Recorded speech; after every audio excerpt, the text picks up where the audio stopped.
예수께서 이 말씀을 하시고 제자들과 함께 기드론 시내 건너편으로 나가시니 그곳에 동산이 있는데 제자들과 함께 들어가시니라. 그곳은 가끔 예수께서 제자들과 모이시는 곳이므로 예수를 파는 유다도 그곳을 알더라. 유다가 군대와 대제사장들과 바리새인들에게서 얻은 아랫사람들을 데리고 등과 횃불과 무기를 가지고 그리로 오는지라. 예수께서 그 당할 일을 다 아시고 나아가 이르시되, 너희가 누구를 찾느냐? 나사렛 예수라. 내가 그니라.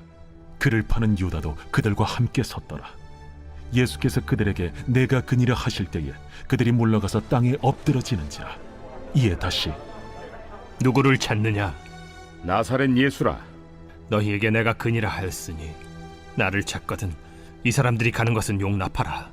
하시니 이는 아버지께서 내게 주신 자 중에서 하나도 잃지 아니하였사옵나이다. 하신 말씀을 응하게 하려 함이로라.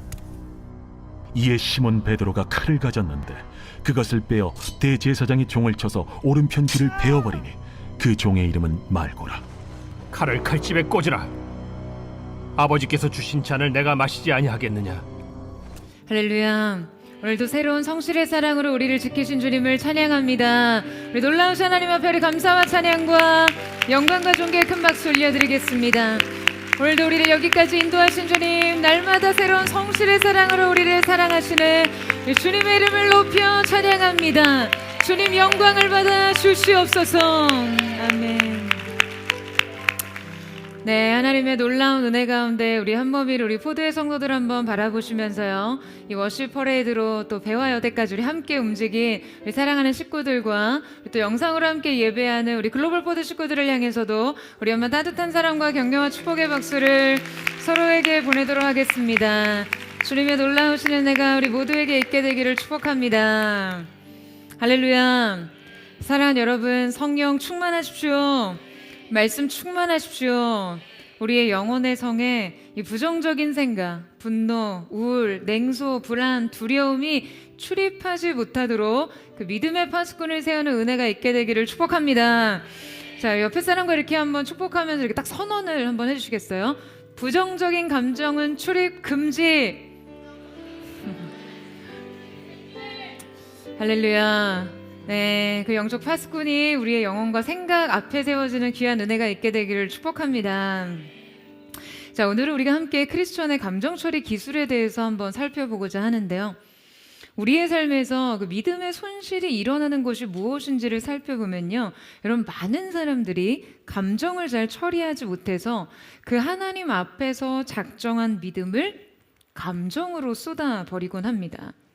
우리가 하나님 앞에서 새로워지고 새롭게 결단하고 새로운 삶을 살고자 이 예배의 자리에 나와 굳게 다짐을 해도 결국 삶의 자리에서 이 감정을 통해 마치 밑 빠진 독에 이 물을 붓듯이 그렇게 은혜를 붓고 쏟아내고 산다는 거죠. 감정 때문에 영적 고도를 유지하지 못하고 수없이 휘청거리고 곤두박질 칩니다. 자, 그래서 어떻게 하면 우리가 은혜를 삶에 보존하고 영적 충만을 유지하고 살 수 있을지를 고민하다가 크리스천의 감정 관리를 다루어 보면 좋겠다라는 생각이 들었는데요. 자, 성경에서 감정 관리에 대해 가장 직접적인 원리를 언급하고 있는 구절이 있죠. 바로 잠언 4장 23절의 말씀입니다. 모든 지킬 만한 것 중 더욱 내 마음을 지키라. 생명의 근원이 이에서 남이니라. 자, 이 말씀에서 여러분이 마음이라고 기록된 것은요, 사실상 단순히 감정이 아니라 감정과 생각 그리고 의지를 포함한 총체적인 것인데요. 그러니까 말하자면 우리의 그 내면을 통제하는 중심 기관을 말하는 것이죠. 그래서 이 말씀을 원어 그대로 직역을 해보자면 모든 지킬 만한 것 중에 미콜 미슈마르, 이것은 모든 경계 대상보다도 더. 그러니까 여기서 여러분이 미슈마르라는 것은요, 고대 도시의 성문이나 왕궁 또는 보물이 든 창고와 같이 경비와 감시 그리고 보초의 대상을 의미합니다. 그러니까 경비 대상을 말하는 것이죠. 자, 그런데 모든 지킬 만한 보호 대상 중에서도 무엇보다도 내 마음을 지키라. 내추럴 리베카, 그러니까 보통 이 단어는요, 성벽을 지키는 이 파수꾼이나 보물을 지키는 경비들에게 쓰이던 그런 말인데요. 자, 의미적으로 해석을 하자면 내면의 성문에 앉아 내 마음에 누가 들어오는지를 감시하라라는 거예요. 그런데 이때 이 감시하라는 말은 실제 고대 사회에서는 이 군사적 감시에서 자주 사용되는 군사 용어입니다.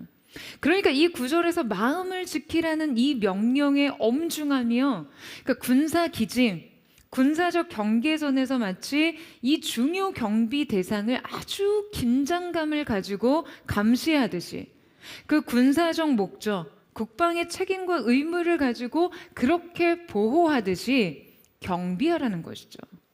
왜 그렇습니까? 생명의 근원이 이에서 남이라. 직역하자면 생명의 모든 흐름이 거기에서 나온다입니다. 여러분, 이 성경적인 인생관, 성경적인 이 인간관에 따르면요, 인생은 사건이 만드는 것이 아니라 마음이 만드는 거예요. 왜? 생명의 모든 흐름이 바로 거기에서 다 나온다라고 하잖아요. 그런데 여러분, 이 흐름이 막히면 어떻습니까? 여러분, 고대 도시에서는요, 이 샘물이 도시의 생명, 운명, 발전의 가능성 모두를 결정했어요. 그러니까 이 샘이 막히거나 흐르지 않으면 도시는 생존할 수 없는 것이죠. 인생도 마찬가지입니다. 마음으로부터 생명이 흘러나오지 않는다면요, 인생은 바로 설 수 없고 영혼이 건강할 수 없어요. 자, 오늘 우리는 바로 이 마음을 과연 어떻게 관리하고 받은 은혜를 일상과 현실 위에서 보존하고 발휘하며 살기 위해 그 마음을 지키는 법, 무엇보다도 그 마음의 큰 부분을 차지하고 있는 감정 관리에 대해서 배우고자 합니다. 성경적 감정 관리 기술 그 첫 번째는 감정으로 행동을 결정하지 마라입니다. 저를 한번 따라해 보세요. 감정으로 행동을 결정하지 마라. 자, 감정으로 행동을 결정함으로 인생의 쓰디쓴 실패를 맛보았던 인물을 살펴보고자 하는데요. 자, 오늘 본문의 주인공은 베드로입니다. 베드로는 감정에 충실한 사람이죠. 충성할 때 누구보다 뜨겁고 두려울 때 누구보다 흔들리는 사람이었어요. 자, 그래서 때로 그의 행동은 마냥 변덕스러워 보이기도 합니다. 베드로는 누구보다도 예수님을 사랑했고 그 어느 것 하나 가짜는 아니었지만, 자, 그것이 내적으로 안정화되고 완성되기도 전에 섣부르게 표현하고 행동했다가 성숙의 기회를 잃어버리는 사람의 전형이에요. 오늘 함께 다룰 본문은 인류의 구속사 중에서 가장 중요한 사건이 완성되기 직전 그의 불안정한 감정과 불완전한 행동이 지금 이 일에 어떻게 개입하고 반응하고 있는지를 살펴보고자 하는데요. 자, 오늘 본문입니다. 우리 10절에서 11절 말씀을 같이 한번 읽겠습니다. 시작. 이에 시몬 베드로가 칼을 가졌는데 그것을 빼어 대제사장의 종을 쳐서 오른쪽 귀를 베어버리니 그 종의 이름은 말고라. 예수께서 베드로더러 이르시되 칼을 집에 꽂으라. 아버지께서 주신 잔을 내가 마시지 아니하겠느냐 하시니라. 자, 오늘 함께 읽은 이 본문의 사건은 유월절 밤의 일이죠. 이때 이미 예수님께서는 최후의 만찬을 나누시며 제자들의 발을 씻기셨고요. 그들의 배신을 예고하셨고 성령의 오심과 당신의 떠남을 가르치셨고 십자가 사역을 자신의 영광의 때로 선언하신 이후였습니다. 그런데 갑작스럽게 이 장소에 여러분 누가 나타나나요? 예수님을 체포하기 위해 군사들이 등장합니다. 로마 군대 소속의 병력과 군 지휘관인 천부장 그리고 유대 지도층의 하속들이 함께했고요. 대제사장과 바리사인 또한 이들을 안내해 데리고 온 가론 유다가 있었죠. 그들은 등불과 횃불과 무기를 가지고 말하자면 완전 무장을 한 채로 예수님을 체포하기 위해 나타났습니다. 그러니까 당시 예수님과 함께한 이 제자들에게 그들의 등장이 여러분 얼마나 당혹스러웠을지, 그리고 이 예수님을 체포하려는 세력과 지키려는 제자들 사이에서의 이 마주침이 지금 얼마나 극심한 긴장감을 주었을지 지금 여러분 좀 상상이 되세요? 제자들의 배신과 떠남을 암시하는 그냥 도무지 이해할 수 없는 예수님의 언어들, 일상에 닥칠 일들에 대해서 명확히 해석되지 않지만 계속되는 불길한 예감, 막연한 불안. 하지만 그 와중에도 이 잠조차 이기지 못하고 예수님 곁을 지키지 못하던 자신들의 한계. 그러니까 이 모든 것들이 그냥 뒤죽박죽된 혼란 중에 들이닥친 이 예상치 못한 위기 상황을 직면한 그들의 상태 말이죠. 그리고 이때 우리는 위기 앞에 인간의 감정이, 그 인간 감정 개입이 하나님의 완성된 뜻과 어떻게 충돌하는지 여실히 보여주는 사건을 마주합니다. 여러분, 지금 예수님을 체포하러 온 로마 군사들 앞에서 지금 예수님 편에 있었던 베드로가 지금 어떤 행동을 하죠? 자신이 가지고 있었던 칼을 빼고 말고의 귀를 베어버렸습니다. 그러니까 이 행동을 원문 그대로 보면 에콘 마카이라, 칼을 가지고 있다가 에파이센, 강타했다, 후려쳤다라는 뜻의 그냥 아주 짧은 순간의 행동으로 지금 묘사되고 있어요. 그러니까 지금 베드로가 숙고할 시간 없이 그냥 매우 즉각적인 그 반사적인 행동을 하고 있었다는 거죠. 지금 이 상황을 견디지 못한 채 철저하게 감정적으로 상황을 엎질러 버렸어요. 여러분, 지금 베드로가 느꼈을 이 엄청난 당혹감과 공포감은요, 충분히 이해할 만합니다. 지금 무장한 로마 군병이 들이닥친 이 상황과 이 군병과 종교 지도자들 사이에 껴있는 가룟 유다를 보고 여러분, 그가 무슨 생각을 했을까요? 예수님에 대한 위협뿐 아니라 자신의 제자 공동체가 붕괴될 조짐을 감지했겠죠. 그러니까 이 모든 것은 자신들이 그동안 지켜온 관계뿐 아니라 예수님께 걸었던 모든 기대와 자기 미래를 상실할 것이라는 공포를 느끼게 하기에 충분했어요. 그리고 이 상황에 대한 참을 수 없는 압박감과 자기 보호 본능, 통제되지 않는 불안을 그냥 폭발적으로 터뜨려 버린 거예요. 여러분, 베드로의 칼은 그의 복합적인 감정이 응축된 것이었습니다. 그 감정의 복합체가 즉각적인 폭력과 직접적인 방법으로 표출된 것이 칼이었어요. 여러분, 베드로가 말고를 향해 칼을 뽑아들었던 것은 여러분, 이거 어떤 의미가 있을까요? 그는 지금 무언가를 해야 한다라는 그 압박감을 느끼고 있었습니다.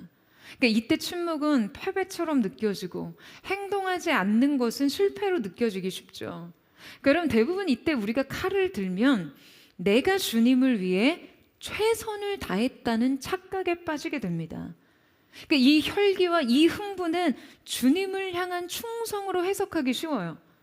그러니까 나의 불안을 행동으로 처리할 때, 나의 좌절이 행동으로 전환될 때 우리는 이것을 믿음의 행동 또는 변화의 가능성으로 착각하기 쉽다는 것이죠. 물론 베드로가 말고를 향해 칼을 들었던 것에는 절대 부정할 수 없는 예수님에 대한 진짜 사랑이 포함되어 있습니다. 하지만 이 방법은 결코 주님을 위한 것은 아니었어요.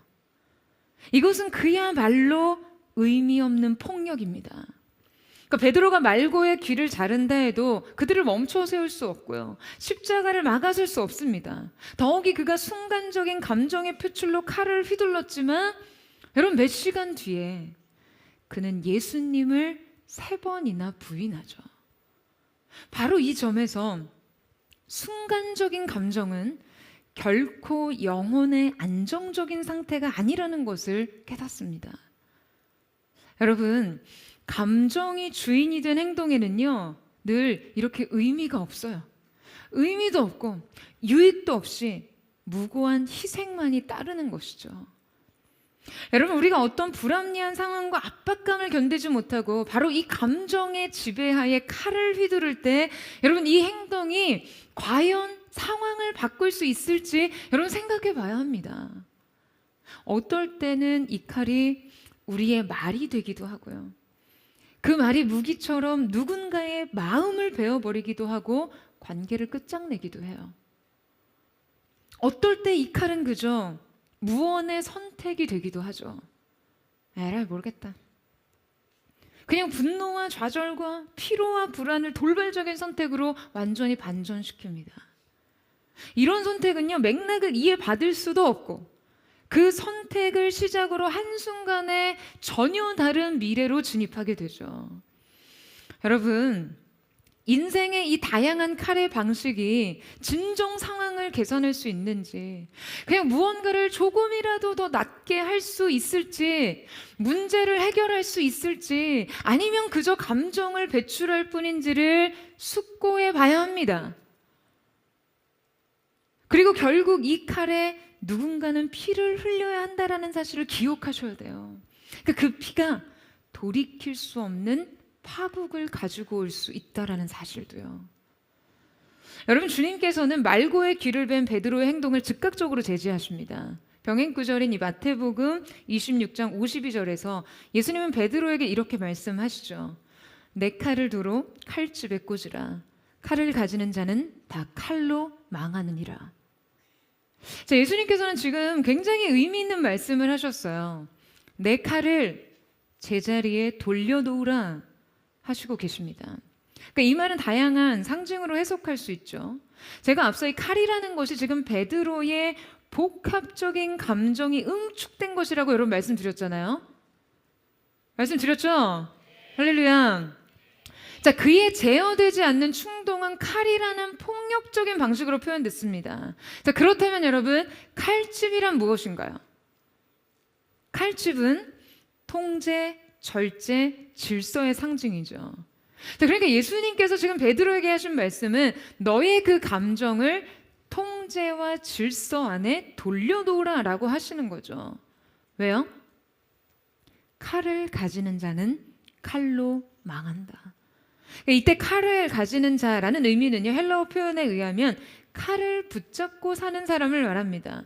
그러니까 어떤 단회적인 한 번의 행동으로 그냥 단순히 칼을 사용하는 사람을 의미하는 것이 아니라요, 칼을 의지하는 사람, 폭력이 문제 해결 방식이 되는 사람, 혹은 감정 표출이 행동의 기준이 되는 사람, 그러니까 이 방식으로 자기 행동을 결정하는 사람을 말씀하고 계신 것이죠. 자, 그러면 어떻게 된다고요? 칼로 망한다. 여러분, 베드로의 공포와 두려움, 분노와 불안이 얼마나 파괴적이고 감당하기 힘든 것이었는지 충분히 이해할 만합니다. 성경은 인간의 감정을 부정하지 않아요. 그러니까 감정 자체를 죄라고 단정하지도 않습니다.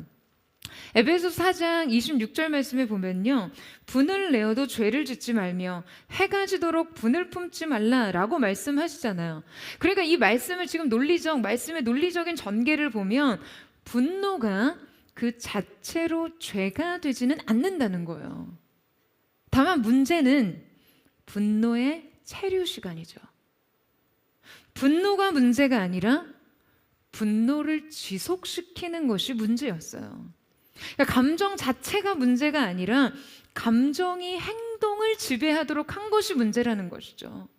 그러니까 정확하게는 감정이 나를 지배하도록 한 것은 죄가 되는 것이에요. 그동안 사역을 하면서 다양한 관계 안에서 각자가 처한 상황에 따라 많은 사람들이 스스로 어떤 감정을 선택하고 또 자신의 감정을 믿음 안에서 어떻게 처리하는지를 좀 봐왔는데요. 여러분, 우리는 자주 침체와 또 낙심에 빠질 수 있거든요. 인생에 직면하는 많은 사건들이 우리를 그렇게 만듭니다.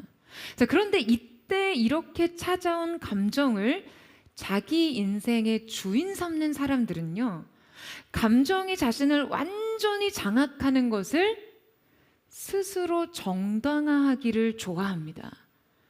그리고 오히려 자기의 삶을 이 감정으로 대신하려고 해요.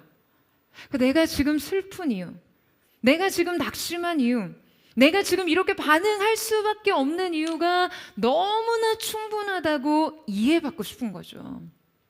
여러분, 물론 그 감정은 이해합니다. 베드로를 이해했듯이요. 그의 두려움과 불안, 좌절과 슬픔을 이해할 수 있습니다.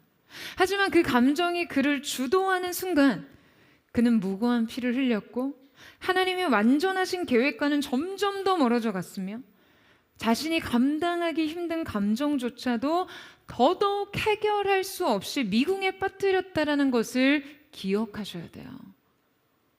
감정으로 모든 행동을 결코 정당화할 수 없습니다. 그렇게 하면 여러분이 감정을 정당화하기 위해서 그냥 흘려보낼 수 있는 일마저도요, 자신을 힘들게 하는 사건들을 이렇게 마치 수집이라도 하는 것처럼 그것을 필요로 하는 지경에까지 이르게 돼요. 여러분, 결코 감정이 우리를 대신해서는 안 됩니다. 여러분, 아멘이세요? 아멘이십니까?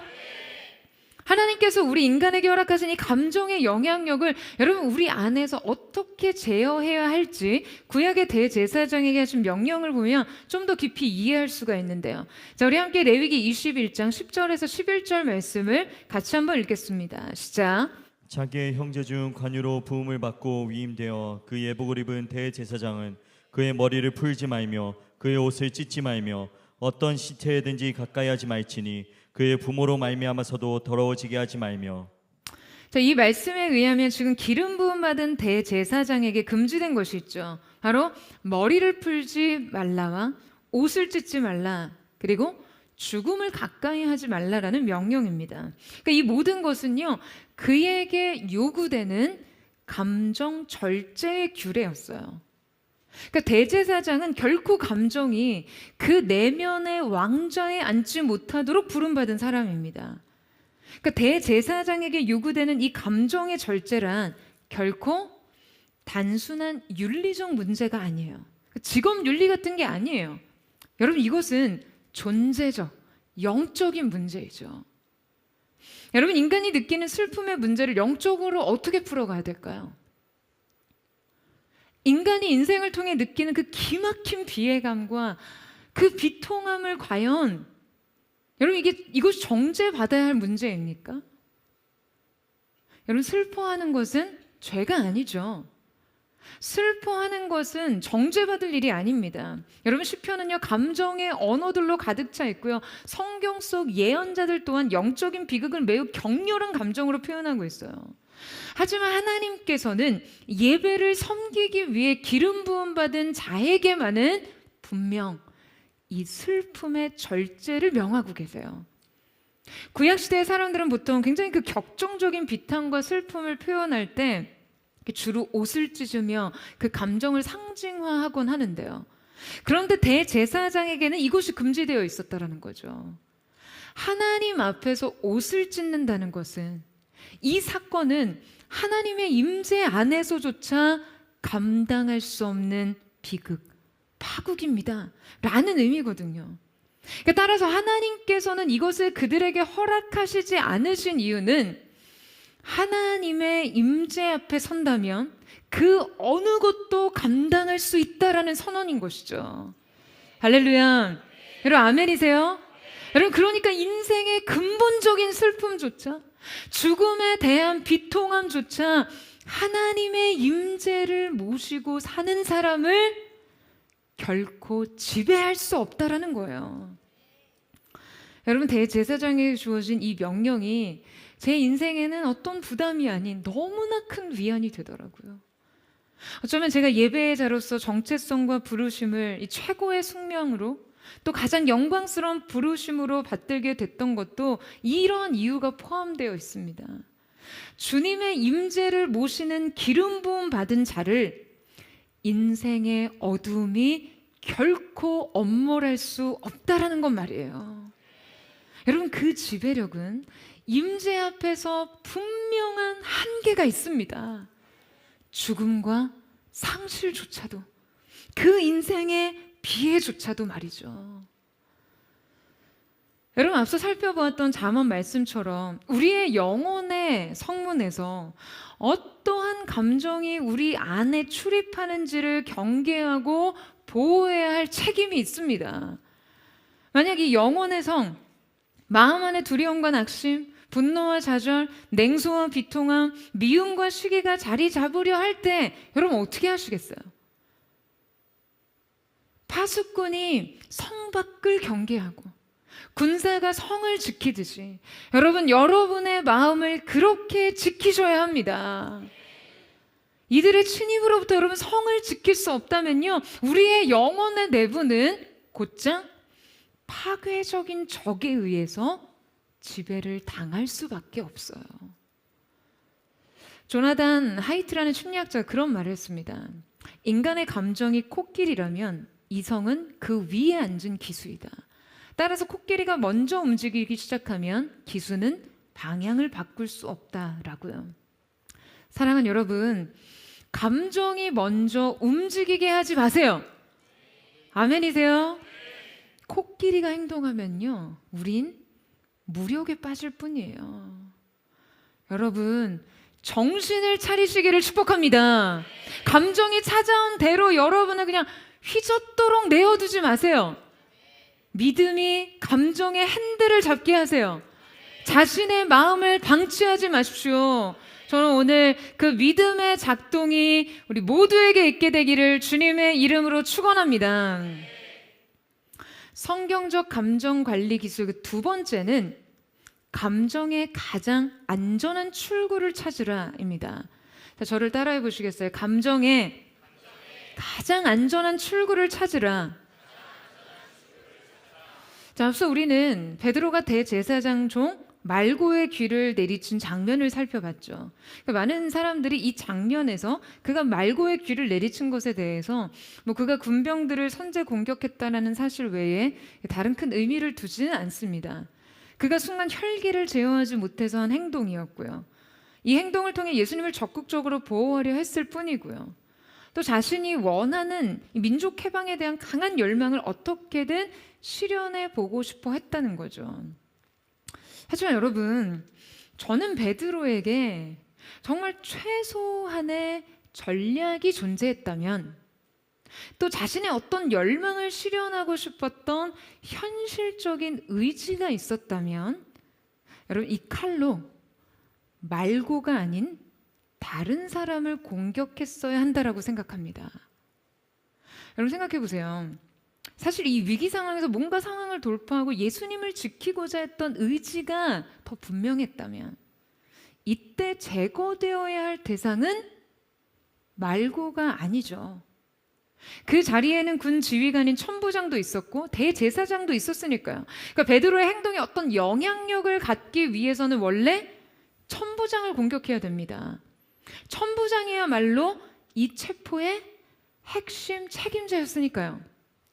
아니면 적어도 그 분노의 직접적인 대상이었던 유대 종교 지도자들을 향하는 것이 맞죠. 그들이 결국 예수님과 가장 극단적인 대척점에 서 있었으니까요. 그런데 여러분, 베드로가 공격한 대상은 대제사장의 하소 말고였습니다. 군인도 아니었고 제사장도 아니었고요. 그는 아무런 영향력이 없는 그저 베드로의 손에 닿는 가까운 표적에 불과했어요. 그러니까 베드로는 그저 자신이 가장 손쉽게 접근할 수 있는 대상을 선택하고 그를 공격한 것이죠. 여러분, 그렇다면 그가 위기 상황의 압박감을 견디지 못하고 이 말고를 공격한 것은 어떠한 인간의 심리를 보여주고 있는 것인가요? 지금 인간이 위협을 느끼는 순간 감정적으로 반응하는 대상은 실제 그 일의 원인이 된 사람도 해결할 사람도 아닌 그저 손에 닿는 존재라는 거예요. 그러니까 내 칼에 맞는 대상은요, 정작 그 문제를 해결할 수 있는 대상이거나 원인을 제공한 사람이 아닐 경우가 많아요. 말고는 대제사장의 명령을 수행하는 그냥 말단 종에 불과했거든요. 그러니까 문제의 원인을 제공한 사람도 상황을 결정한 사람도 아닌 그저 감정의 배출구일 뿐이죠. 그러니까 자기 감정을 다 쏟아내도 어쩌면 안전한 표적이었던 거예요. 그 상황에 대해서 가장 책임이 있는 대상이 아니라 가장 저항이 적은 대상 말이에요. 그러니까 쉽게 말해서 화풀이로 희생이 되는 거죠. 우리가 스스로 감당할 수 없는 감정의 폭압적인 상태에 이를 때 여러분이 감정을 바르게 수습하고 해결하지 못하면요, 대체로 주변에 꼭 희생되는 사람들이 생기기 마련입니다. 여러분, 인간의 이 분노는 정의를 찾기보다 안전한 출구를 찾는다고 해요. 이게 무슨 말인가요? 분노의 해결을 정의를 구현하는 것으로 하기보다는 그 분노를 표출할 가장 안전한 대상을 찾는다라는 거죠. 여러분, 인간은 보통 자기 자신의 위협을 느끼는 대상, 하지만 그 대상을 공격하는 데는 강한 처벌과 대가가 따를 경우 그에게 느끼는 분노를 지금 상대적으로 안전한 대상에게 표출하는 경우가 많습니다. 예를 들어 사회에 불만이 생기거나 내가 속한 어떤 사회 구조에 억압을 받을 경우, 이때 여러분이 억압된 감정을 누구에게 풀어요? 어떤 약자를 혐오하거나 특정 대상을 공격하는 방식으로 해소하려 한다는 거예요. 그러니까 내가 되게 거대한 어떤 대상으로부터 느끼는 이 견디기 힘든 무력한 감정을 그냥 내가 공격을 해도 어차피 저항하지 못할 그런 대상, 가장 소외되고 약한 대상들에게 쏟아낸다는 거죠. 여러분, 이러한 감정 표출은요, 우리 생활에서도 매우 다양한 방식으로 나타나거든요. 쉽게는 사회생활하면서 열받는 거를 타인에게 해소하는 경우가 많습니다. 직장 상사에게 화가 나면 부하 직원에게 풀죠. 그런데 사회 조직이 나에게 모두 어려운 대상일 때는요, 밖에서 받은 그 억압을 집에 와서 풉니다. 집구석도 내 뜻대로 안 되냐? 그러면서 이제 배우자한테 풀고요. 배우자에게 내 맘대로 안 되면 자녀에게 푸는 거죠. 여러분, 안 그러세요? 일부 예배 때도 굉장한 이 긴장감이 감돌았는데 왜 그럴까요? 긁힌 건가? 여러분, 우리의 이 모든 감정의 분출을 가장 안전한 저항이 적은 대상에게 푼다는 거예요. 배우자와 자녀들을 마치 내 감정의 쓰레기통처럼 삼습니다. 내가 오늘 굉장히 애한테 왜 이렇게 화를 내지? 여러분, 이거를 아주 정직하게 돌아보면 여러분, 그 원인이 명확히 아이에게 있기보다는요, 사실 아이 외부에 혹은 나의 내부에 있는 경우가 상당히 많아요. 지금 그냥 내 압이 애초에 높아져 있는데 내 감정이 너무 복잡하고 이게 해결이 안 되니까 애가 밥그릇을 엎었던 게 선생님한테 혼이 난 게 트리거가 되었을 뿐이죠. 내가 견딜 수 없이 괴로워서 무의식적으로 관계가 깨어질 위험이 가장 낮은 대상에게 나의 감정을 터뜨린다라는 거예요. 나를 절대로 버리지 않을 대상에게 화를 내기 가장 쉽고요. 관계의 주도권이 나에게 있을 경우 더욱이 그 대상에게 함부로 하게 됩니다. 내 맘대로 해도 크게 저항하지 못할 사람, 어느 누가 됐든 가장 수동적인 사람이 가장 많은 피와 눈물을 흘리게 되는 거예요. 그리고 이렇게 어떤 대상도 찾지 못할 사람들은 심지어 여러분 자신을 괴롭히기도 합니다. 자신 안에 이 감당하기 힘든 감정을 더 품을 수 없을 때 결국 배출이 필요한데 대상이 없으니까 자기라도 괴롭히는 거죠. 여러분, 우리의 감정은요, 이렇듯 출구를 찾습니다. 감정은 어떻게든 해소될 방법을 찾기 마련이에요. 여러분, 동화 중에 임금님 귀는 당나귀 귀라는 이야기 아시죠? 네, 어느 나라에 당나귀 모양의 귀를 가진 임금님이 살고 있었어요. 임금님은 자신의 이 치명적인 신체적 결함이 알려질까 봐 두려워서 노심초사하며 항상 높은 왕관으로 귀를 가리고 있었습니다. 문제는 임금의 이 비밀을 알고 있는 이발사가 있었어요. 임금님의 귀가 당나귀 모양이라는 이 사실을 누설할 경우 심각한 처벌을 받게 되기에 그는 누구에게도 말하지 못하고 이 비밀을 마음속에 꼭꼭 숨기고 삽니다. 그런데 이 비밀에 대한 압박, 두려움, 그리고 누설에 대한 욕망, 이런 것들이 견디기 어려웠겠죠. 이 누구도 알지 못하는 비밀을 홀로 감당하는 것 자체가 감당하기 힘든 인생의 압박감이거든요. 그래서 이 이발사는 결국 이 괴로움을 견디다 못해 아무도 없는 이 밭에 땅을 파고서는 임금님 귀는 당나귀 귀라고 큰 소리를 외친 흙으로 덮습니다. 그런데 문제는 이 밭에 바람이 불기 시작하면 갈대숲 사이에서 임금님 귀는 당나귀 귀라는 소리가 들렸어요.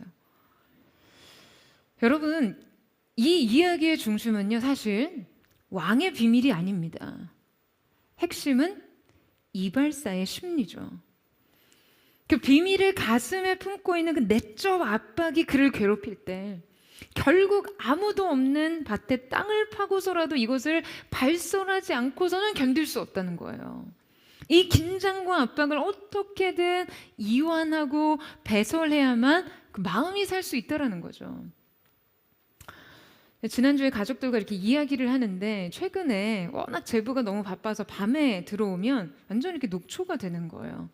그래서 제부한테 동생이 너무 피곤하겠다. 그러면 꼭 제부가 극구 아니라고 하는 거예요. 안 피곤하대요. 왜냐하면 다음날 새벽에 러닝을 가고 싶은데 피곤해하면 좀 곤란하니까. 그랬더니 동생이 하는 말이 제부는 자신이 피곤하다고 물을 때 늘 아니라고 대답을 하면서 꼭 다리를 떠는 습관이 있대요. 그러니까 이게 자기가 관찰을 하건대 어떤 질문을 했을 때 이렇게 대답하기 곤란하거나 좀 회피하고 싶을 때 아주 사소한 것이라도 자신의 진실한 감정을 이렇게 솔직하게 표현할 수 없을 때 다리를 떤다는 거죠.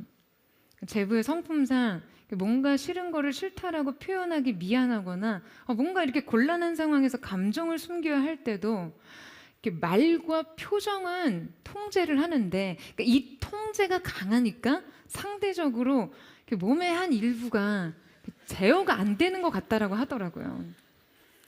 근데 그 이야기를 들은 제부가 막 웃으면서 아니라고, 내가 언제 그랬냐고, 난 진짜 안 피곤하다라고 했어요. 그런데 바로 그 순간 정말 다리를 떨더라고요. 아닌 게 아닌 거죠. 그러니까 무의식 중에 아닌 게 아니면 몸이 이렇게 반응을 하는 거예요. 그래서 또 한바탕 같이 웃었는데요. 여러분, 우리가 자신의 감정과 진실에 대해서 이렇게 온전히 솔직해질 수 없을 때, 그러니까 나의 의사 표현과 언어가 내 감정에 완전히 일치할 수 없을 때 사람은 긴장을 느끼게 되죠. 인간의 신체는 이 긴장을 몸의 어떤 영역이라도 이렇게 표현할 수밖에 없다라고 해요. 그래서 여러분, 이렇게 거짓말 탐지기 있잖아요. 거짓말 탐지기도 결국 이런 몸의 반응을 측정하면서 그 사람의 심리를 읽어내는 것이거든요. 그러니까 이 긴장이 심박수나 혈압, 호흡이나 피부, 근육의 긴장 같은 거라도 배출을 시켜야만 하기 때문이에요. 그러니까 완전히 포커페이스를 하는 사람이라고 해도 아주 미세하게 이 말초적 어떤 손끝, 발끝, 항문이라도 조여한다라고 합니다.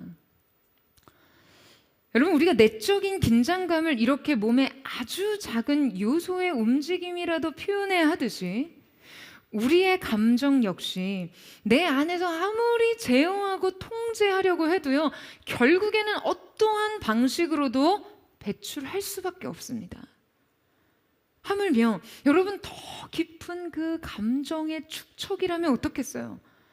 내 안에서 감당하기 힘든 좌절과 두려움, 상실과 슬픔, 짜증과 분노를 여러분, 우리는 건강하고 건전하고 안전하게 표현해야 합니다.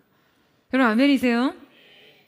여러분, 이 출구의 선택이 매우 매우 중요해요. 내 감정이 바른 출구를 찾지 못할 때 우리는 파괴적인 인격과 관계를 만들기 쉽습니다.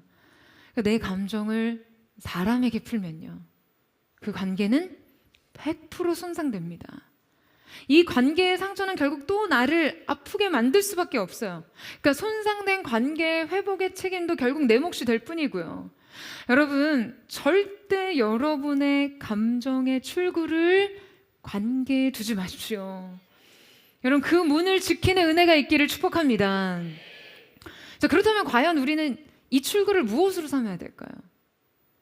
교회 근처 갈대밭이라도 여러분 좀 만들어 놔야 될까요? 그러나 여러분, 임금님께는 당나귀 귀에선 결국 그렇게 가장 안전한 방식으로 억압을 풀어낸다 해도 결코 그 비밀이 지켜질 수 없었다는 것을 너무나 아이러니한 상황을 통해서 보여주잖아요.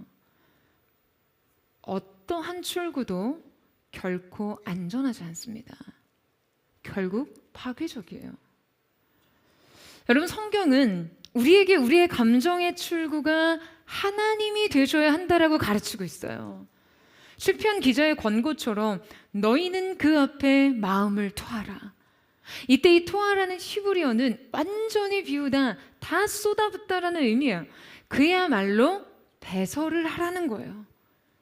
내 자신이 감당할 수 없는 감정의 상태를 어떠한 시공간에도 제한받지 않고 여러분, 우리는 주님께 토해낼 수 있습니다.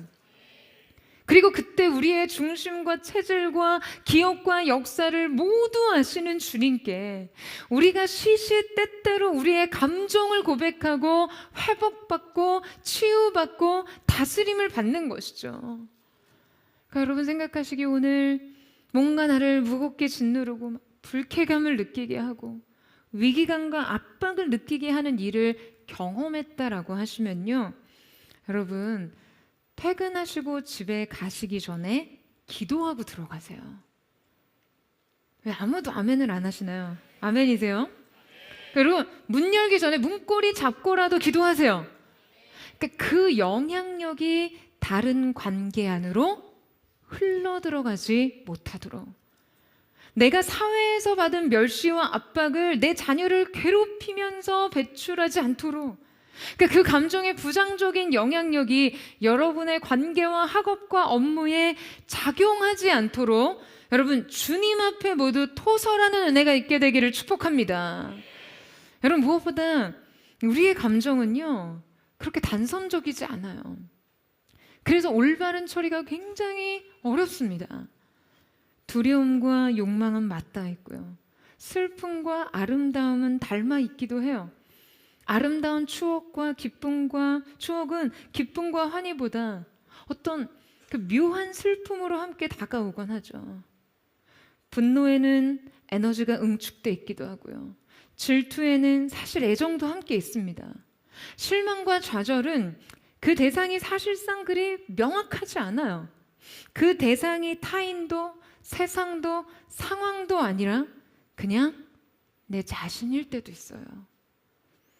여러분, 우리의 감정은 욕망과 사랑, 기대와 가치가 그냥 서로 얽혀서 나타나는 아주 복합적인 반응입니다. 성경에 이 제어되지 않는 감정으로 인해 칼을 차는 또 한 사람이 등장하는데요, 여러분, 다윗과 나발의 이야기를 잘 알고 계시죠? 다윗이 이 사울을 피해 광야에 은신하는 동안 나발이라는 매우 부유한 사람의 지역에 잠시 거주할 때가 있었습니다. 다윗은 이 기간 동안에 자기 군사들을 동원해서 나발의 목자들과 양떼를 지켜주죠.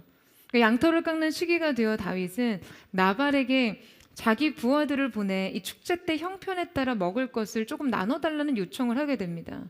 이 요청은 그동안 나발의 소유물의 보호자 역할을 자처했던 다윗에게는 얼마든지 베풀 수 있는 호의였어요. 그런데 이때 나발이 다윗을 공개적으로 모욕하고 이 요청을 거부합니다. 이때 이 나발의 말을 들은 다윗이 크게 분노하면서 여러분, 부하들에게 뭐라고 얘기하나요? 사무엘상 25장 13절 말씀에 보면 다윗은 부하들에게 각기 칼을 차라 라고 명령합니다. 그러니까 즉각적인 무장을 명령하는 것이죠. 그러니까 그의 분노가 지금 이 칼에 응집되고 그 감정을 행동으로 전환하는 순간 그는 매우 치명적인 인생의 위기에 처하게 됩니다. 여러분, 그렇다면 다윗이 나발에게 이토록 감정 조절을 하지 못하고 이 사건에서 지나치게 감정에 휘둘리게 된 이유가 있을까요?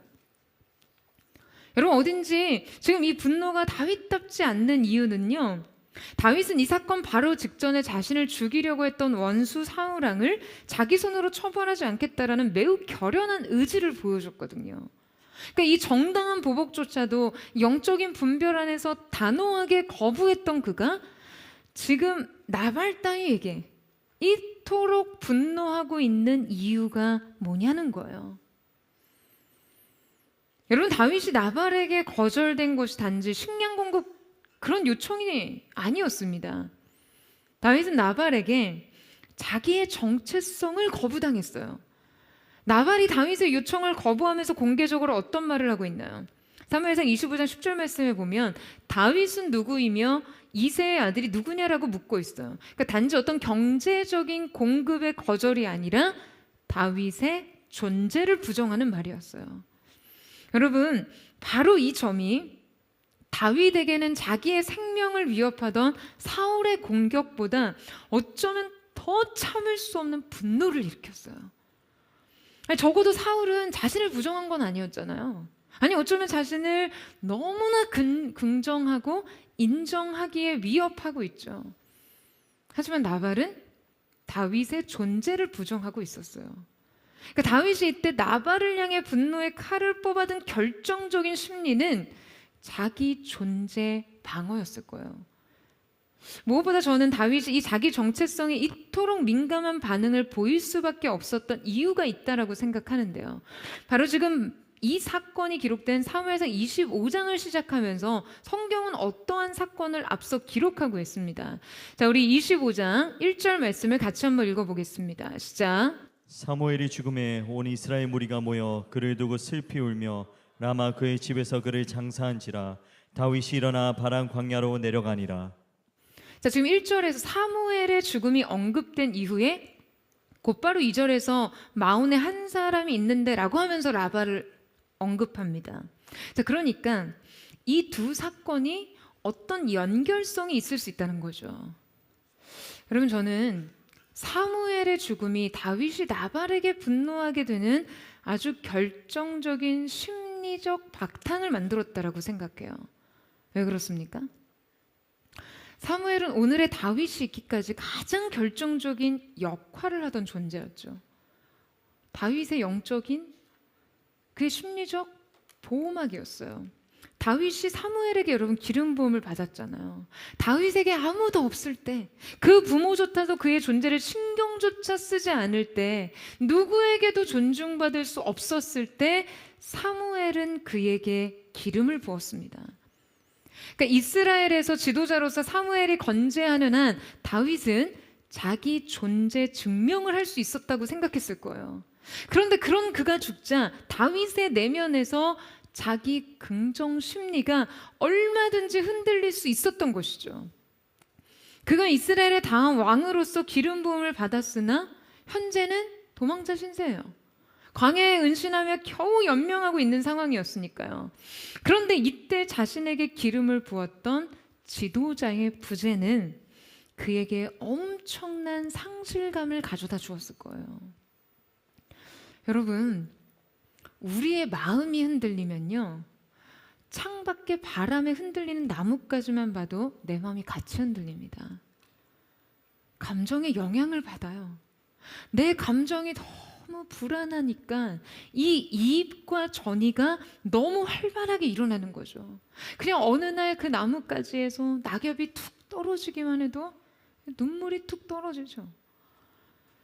지금 자기의 존재가 너무나 위태롭고 그 존재감이 어디에서나 건재할 수 없고 시도 때도 없이 위협받고 있는 이 상황에서 사무엘의 죽음이 다윗에게 주었던 그 불안과 상실감이 극에 달했을 그때 나발의 다윗은 누구며 이새의 아들이 누구냐라는 말을 들었고요. 여러분, 이 말이 다윗을 얼마나 자극했을까요? 여러분, 결국에 우리가 어떤 순간에 그 감정을 터뜨리는 것은요, 내 안에 축적된 아주 복잡한 감정의 지층이 있다는 거예요. 따라서 나의 과거와 내면의 변화와 누구에게도 표현되지 않은 그 내적인 소용돌이와 그 흔들림 모두를 아시는 분 외에는 결코 해결할 수가 없는 것이죠. 내가 대체 왜 이 일에 이토록 민감하게 반응을 보이는지, 마치 그냥 한순간 끓는 점을 넘어선 물이 수증기가 되듯이 그냥 내 감정이요, 어떤 사건 하나로 그렇게 폭발적으로 반응을 하는 이유가 무엇인지는 오직 주님만 아십니다. 여호와여, 주께서 나를 살펴보셨으므로 나를 아시나이다.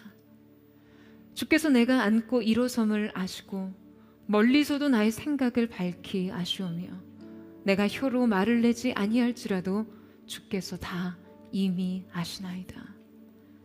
여러분, 이때 이 생각을 뜻하는 히브리어는요, 단순한 사고가 아니에요.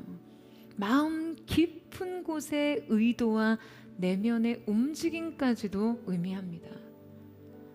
주님은 우리조차 그 스스로 정의 내리고 감지하기 힘든, 추적할 수 없는 그 내적 흐름까지 알고 계신다라는 것이죠. 여러분, 따라서 그 중심을 보실 주님께, 그 우리의 말 못할 모든 것을 주님께, 그 주님께 아를 때마다 주님은 우리에게 언제든 어디서든 완전한 자유와 회복을 주실 수 있는 분이십니다. 여러분, 아멘이세요?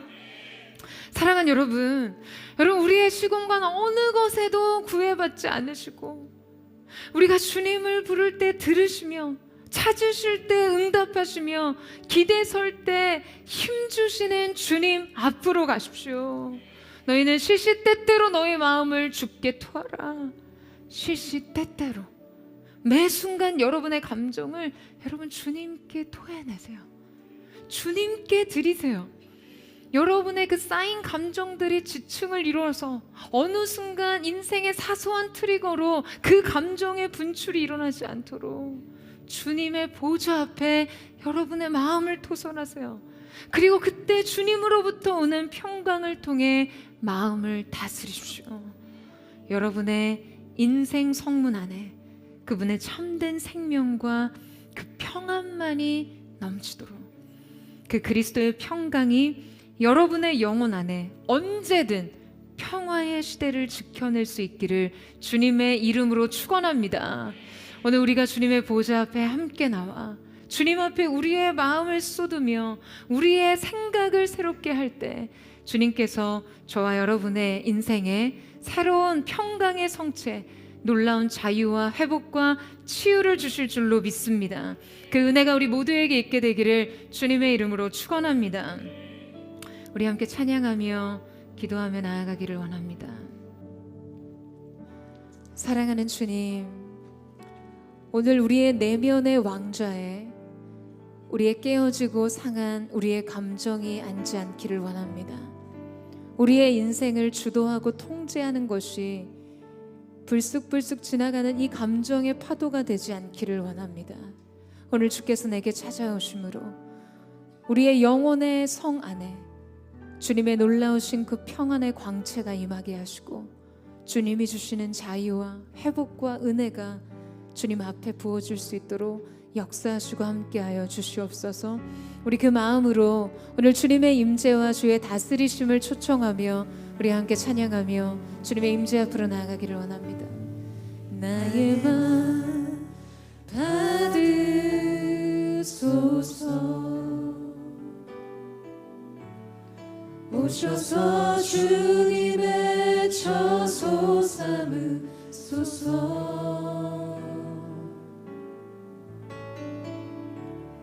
나의 전부이신 주여 내 맘을 받아주소서. 나의 맘 받으소서. 나의 맘 받으소서. 오셔서 주님의 처소 삼으소서.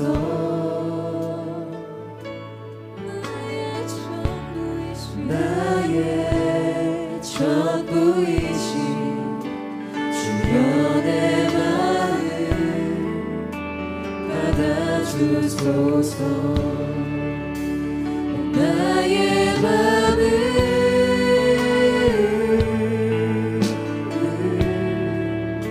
주님께 열었으니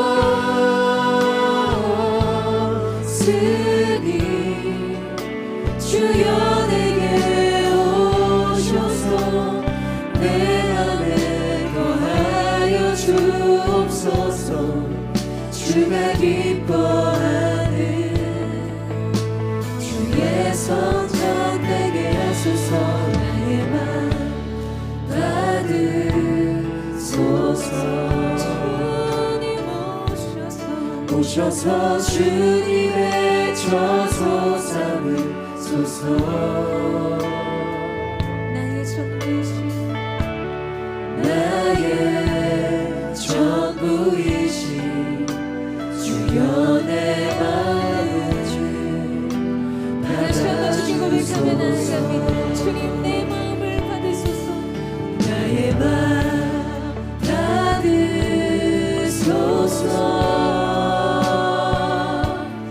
오셔서 주님의 처소 삼으소서.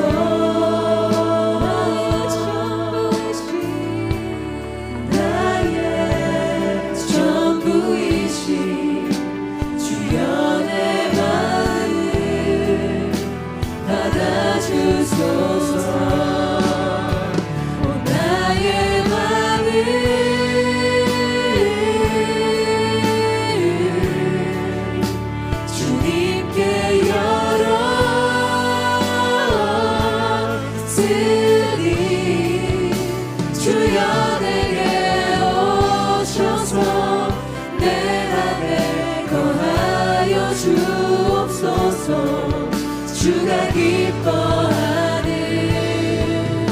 주의 성전 되게 나의 맘을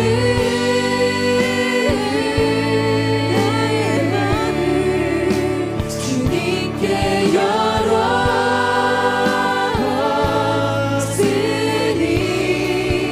주여 내게 오셔서 내 맘에 거하여 주옵소서.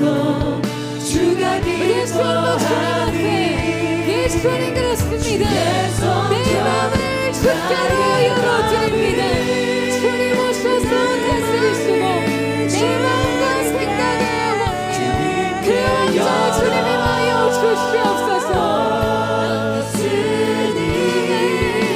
주여 내게 오셔서 내 맘에 거하여 주옵소서. 주가 기뻐하는 우리 거울을 캔 손을 높이 들고 주님을 환영합니다. 주님을 초청합니다. 우리의 마음을 주께로 드리니 주님 받으시고 새롭게 하여 주옵소서.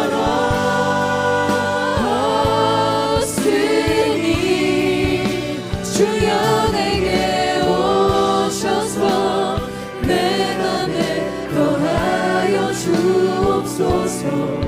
주가 기뻐하는 주의 성전 되게 하소서. 나의 맘 받으소서.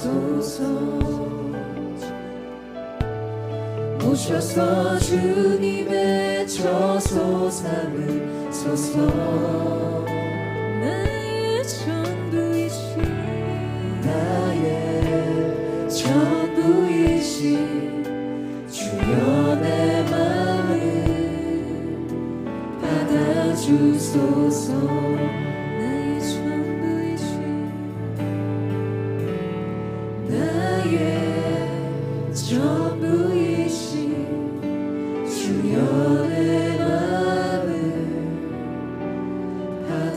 받아주소서. 사랑하는 여러분, 여러분은 얼마나 자주 이 믿음의 핸들을 감정에게 빼앗기십니까? 얼마나 감정이 여러분의 인생과 여러분의 행동을 컨트롤하는 그 컨트롤 타워에 그 자리에 위치했나요?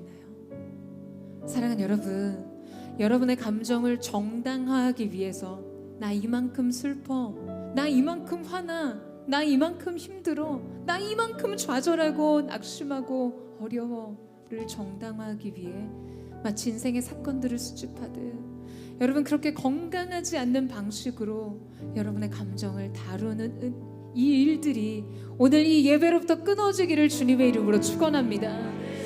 오늘 이 시간 성령님을 초청하세요. 여러분, 주님, 내 인생의 핸들을 주님 앞에 작정한 내 믿음이 붙잡게 하여 주십시오. 내 내면의 왕자에 주님 나를 좌지우지하는 감정이 아닌 나의 왕 대신 주 예수 그리스도께서 통치하게 하여 주시옵소서. 주님 나의 모든 삶의 행동이 이 감정의 지배를 받지 않도록 주님 오늘 나의 마음과 생각을 지키게 하여 주시옵소서. 여러분의 인생 속에 찾아오는 분노, 좌절, 외로움, 두려움, 불안, 우울, 여러분 이런 감정이 찾아오는 것이 문제가 아니라요, 그 감정이 계속해서 여러분 안에 지속하도록 그 분노의 체류의 시간, 그 불안과 두려움의 체류 시간이 문제인 것입니다. 오늘 이 시간 우리의 내면의 성 안에 모든 부정적인 감정이 들어오지 않도록 주님 우리가 경계를 삼으며 믿음으로 이 감정을 제압하기를 원합니다. 무릇 지킬 만한 것보다 내 마음을 지키라. 생명의 근원이 이에서 남이라. 주님 내 안에 주신 생명의 흐름을 지키기 위해 우리가 우리의 마음과 생각을 통제하며 이 감정의 주도권을 주님 앞에 드리기를 원합니다. 성령님 초청합니다. 오셔서 주님께서 주인 되어 주시옵소서. 모든 건강하지 않은 감정의 반응들 예수님의 이름으로 끊어질지어다. 슬픔 속에 두려움과 외로움 속에 허덕이며 감정이 나를 주도하도록 내버려두고 방치하는 믿음의 연약함 다시 세워지게 하여 주시옵소서. 우리 하나님 앞에 우리의 마음을 드리며 주의 한번 부르짖고 우리 입술의 동성으로 기도하겠습니다. 주여, 사랑하는 주님, 오늘 이 시간 우리가 우리의 마음과 생각, 우리에게 찾아온 이 감정을 아버지의 손에 부탁하며 나아갑니다. 모든 분노와 좌절과 두려움, 인생의 슬픔, 비탄과 비애가 내 내면의 왕좌에 자리를 차지하지 않도록 오늘 이 시간 성령님을 초청하며 나아갑니다. 주께서 다스리시고 주께서 이 믿음의 힘들을 주관하여 주셔서 거룩하신 주님, 주의 다스림 가운데 들어가게 하시고 이 감정이 내 인생의 주인이 되지 않도록, 내 인생의 행동을 결정하지 않도록 주님 주의 거룩한 손으로 붙드시고 성령의 충만함이 우리의 삶 속에 보존되고 지켜주며 넘치게 하여 주시옵소서. 주를 바라보리니 늘 주님 곁에서 주님 오늘 이 시간 우리가 나아갈 뜻을 정하며 나아갑니다. 주님 내 마음 모아 우리가 주님을 바라봅니다. 눈 떠주 보게 하소서. 오 주님 내가 주께 가오니 말씀하시고 우리 다시 한번 고백합니다. 주님 내 마음 모아 우리가 주님을 바라보며 나아갑니다. 주 바라봅니다. 눈 떠주 보게 하소서. 오 주님 내가 주께 주님 말씀하시고 이 시간 성령으로 우리를 새롭게 하여 주옵소서. 하소서. 내가 전심으로 주 얼굴 구하리니 주의 뜻대로 나를 세우시리라. 오직 믿음으로 주를 바라보리니 늘 주님 곁에서 내가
여러분 이 시간에 한번 회개하며 주님 앞에 나아가기를 원합니다.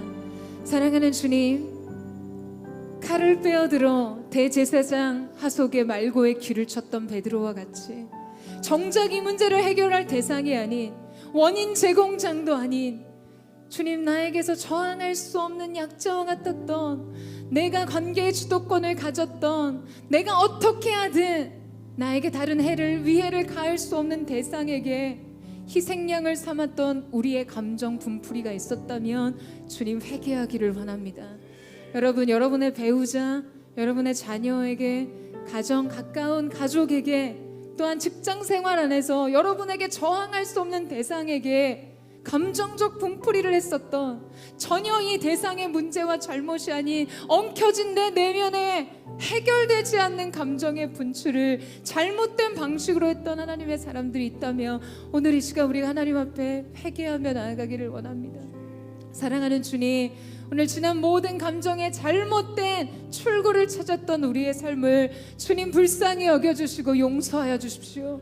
이 감정의 잘못된 배출로 인해 상처받았던 사람들이 있다면 성령께서 주님 찾아가셔서 위로하시고, 또한 주님 나의 마음을 새롭게 하여 주시옵소서. 여러분, 죄책감을 갖는 것은 건강한 방식이 아닙니다. 오늘 성령님께 여러분의 마음을 의탁하며 새로운 결정, 새로운 감정의 옷을 입고 화평과 평안과 자유와 기쁨 안에서 나아가는 은혜가 있기를 주님의 이름으로 축원합니다.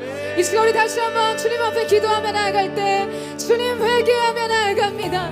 나의 지난 감정의 표현의 방식들 주님 앞에 내려놓사오니 깨어졌던 모든 마음들, 관계들 치료하시고 회복시켜 주시고 나의 전 존재를 새롭게 하여 주시옵소서. 우리 지금 회개하며 주여 한번 부르짖고 기도하겠습니다. 주여, 주님, 연약한 우리의 삶, 연약한 우리의 감정의 해소의 방식들을 주님 앞에 회개하며 나아갑니다. 거룩하신 주님, 새롭게 하시고 새롭게 소성게 하시는 은혜 주님 앞에 그 마음을 드리며, 아버지 하나님, 우리가 우리의 감정의 출구를 다시 한번 거룩하고 건강한 방식으로 주 앞에 선택하며 나아갈 수 있도록 주여 역사하여 주시기 원합니다. 우리를 불쌍히 여겨주시고 우리의 연약함으로 인해서 주님 엎질러진 물과 같이 깨어진 관계들을 돌봐주시고 회복시켜주시고 주님 다시 주 앞에 새롭게 세워지는 은혜를 있을 수 있도록 도와주시옵소서. 모든 부정적인 감소에 잘못된 해수의 방식들이 떠나가게 하시고 끊어지게 하시고 모든 거만한 교만의 마음에 다 뿌리 뽑는 은혜가 있게 해주십시오. 영원의 쓴소리들이 꺾어지게 하시고 오늘 주 앞에서 새로운 거룩의 그릇으로, 새로운 감정의 그릇으로 진수한 길을 보여주니 오늘 새로운 감정으로 믿게 되는 거룩한 하나님의 역사가 있게 하여 주시옵소서.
오늘 이 시간 우리 가운데 감정의 새로운 치유와 회복과 자유가 있음을 예수님의 이름으로 선포합니다.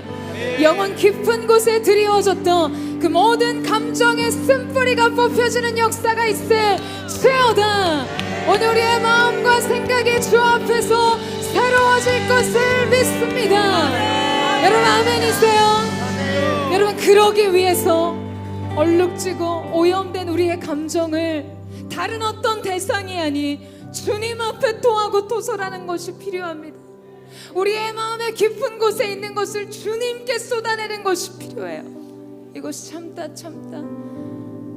그냥 연약한 대상에게 폭발하듯 때에 맞지 않는 상황과 맥락 안에 터지듯 그렇게 나오지 않도록 주님 앞에, 주님의 임재 앞에서요. 여러분 오늘 여러분의 그 모든 상한 감정들, 여러분의 불안한 감정들, 부정적인 모든 생각들을 주님 보좌 앞에 쏟아내시기를 예수님의 이름으로 축복합니다.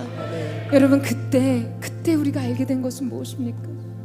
하나님의 임재 앞에 주님을 예배하는 자에게 말씀하셨듯 너희는 그 옷을 찢지 말며, 우리가 결국 그 앞에서 깨닫게 되는 것은 하나님의 임재 앞에서는요 그 어떠한 어둠도 우리를 엄몰할 수 없다라는 사실입니다. 슬픔이 바다처럼 파도치듯 내게 찾아올지라도 내가 주님 앞에서 내 마음을 쏟을 때 내 안에는 하나님이 주시는 평안과 새 소망이 가득할 뿐입니다. 여러분 아멘이세요?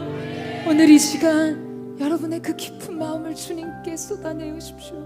주님의 보좌 앞에 여러분의 마음을 토설하세요. 주님 내가 너무나 두려웠습니다. 주님 내 안에 죄책감이 있었습니다. 주님 내 안에 말할 수 없는 외로움과 슬픔이 있습니다. 그것을 여러분 다른 누군가 사람과 환경이 아닌 우리 주님 앞에 쏟아놓으세요. 그러면 주께서 받으시고 오늘 여러분 가운데 새로운 영혼의 새 옷으로 평강의 성체로 여러분의 영혼을 인도하실 줄로 믿습니다.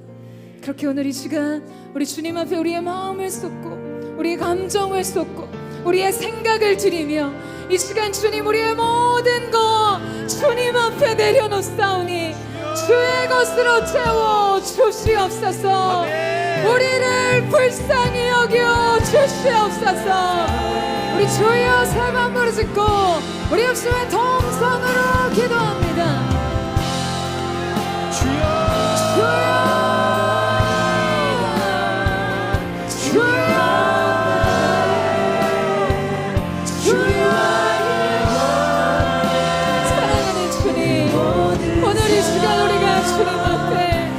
우리의 마음을 쏟으며 나아갑니다. 우리의 상한 감정, 우리의 상처받은 마음, 두렵고 불안했던 우리의 마음 주님 앞에 내려놓으며 나아갑니다. 주께서 받으시고 주의 사형으로 평강과 은혜로 다시 채우시는 날 역사가 나타나게 하여 주시옵소서. 예수님 새롭게 하소서. 자유케 하소서. 위로의 성령으로 위로의 성령으로 위로의 성령으로 부어주옵소서.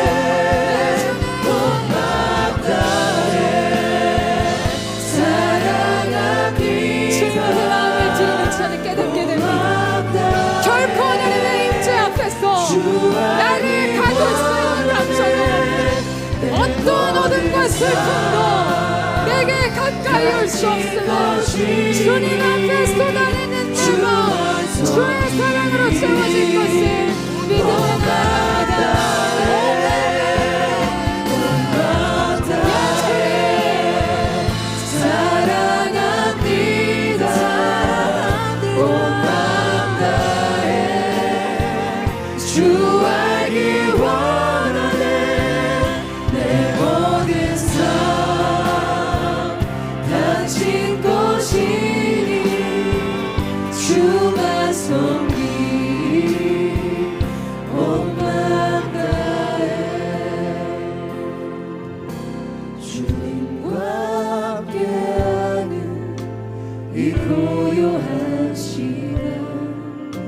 주님의 보좌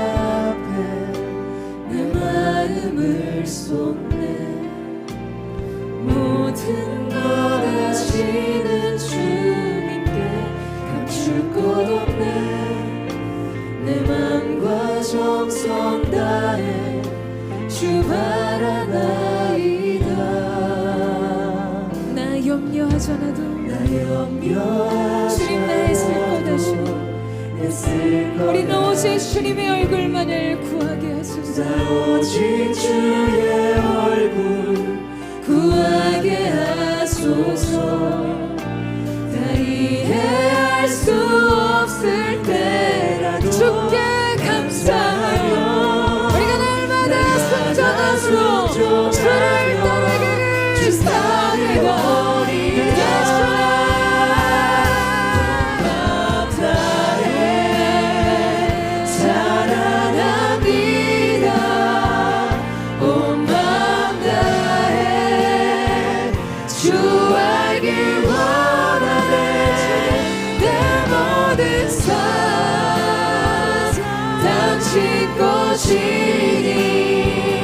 주만 섬기리. 우리 거룩한 손을 높이 들고 온 마음 다해 사랑합니다. 온 마음 다해 주 알길 원하네. 내 모든 삶 당신 것이니 주만 섬기리. 여러분 우리 거룩한 손을 높이 들고 우리가 주의 임재 앞에서 고백합니다. 우리의 마음은 지나가고 우리의 생각은 새로워지며 우리의 감정은 주의 손에 있습니다. 주 알길 원하네. 내 모든 삶 당신 것이니 주만 섬기리. 온 마음 다해. 사랑하는 주님, 파도와 같이 지나갈 감정에 얽매이지 않게 하시고 오늘 주님이 주시는 생각과 주님이 부어주시는 평강과 생명의 충만함으로 우리의 영혼이 가득 채워지게 하여 주시옵소서. 이 시간 내가 나사렛 예수 그리스도의 이름으로 명하노니 모든 부정적인 감정, 생각, 마음 예수님의 이름으로 끊어질지어다. 떠나갈지어다. 악한 사단의 괴계에 속삭임 예수님의 이름으로 저주를 명하노니 무적행으로 떠나갈지어다. 생각의 자유가 있을지어다. 상한 감정, 쓴뿌리가 뽑혀질 역사가 있을지어다. 영적인 자유와 환희와 생명과 놀라운 능력이 하나님의 사람들의 인생 가운데 있음을 예수님의 이름으로 선포합니다. 그렇게 행하실 우리 주님, 우리를 새롭게 하신 주님 앞에 감사드리며 예수님의 이름으로 기도드립니다. 아멘. 오늘 우리를 새롭게 하신 주님 앞에 우리 감사와 찬양과 영광과 존귀의 큰 박수 올려드리겠습니다.